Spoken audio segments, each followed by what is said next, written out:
अस्सलाम वालेकुम। फटकड़ी को बरियां करना और फटकड़ी बरियां करने के बाद ये वीडियो मैंने ऑलरेडी आप लोग के साथ शेयर की है कि फटकड़ी को फुला करना किस तरीके से किया जाता है। एक तवे पे रख के आप उसको कर सकते हैं।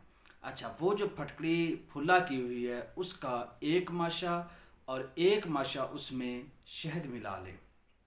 तो अब तैयार आप ज़्यादा कर लें, मतलब 1 तोला फटकड़ी ले लें, 1 तोला जो है वो आप शहद ले लें, दोनों को मिला लें।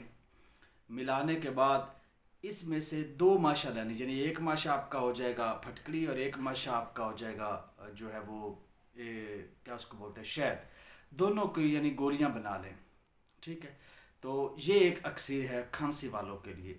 अब तैयार आपने खुद करनी है। आप चाहे 1-1 किलो कर लें, किलो फटकड़ी किलो शहद कर लें, 50 ग्राम फटकड़ी उतना शहद कर ले, एक माशा फटकड़ी उतना शहद कर लीजिए। आप पे डिपेंड करता है, आप मतलब खुद के लिए यूज़ करना चाहते हैं, दूसरों को यूज़ करवाना चाहते हैं, जैसे भी।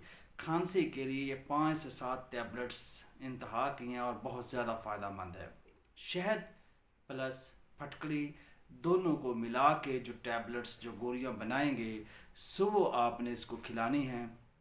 5 से 7 रोज़ के अंदर जितनी भी खांसी होती है ना, वो बेहतरीन और अच्छे तरीके से जो है उसका ट्रीटमेंट है। कोई नुकसान नहीं है, अच्छी चीज़ है। लोगों के साथ शेयर करें और इससे फ़ायदा उठाएं। शुक्रिया।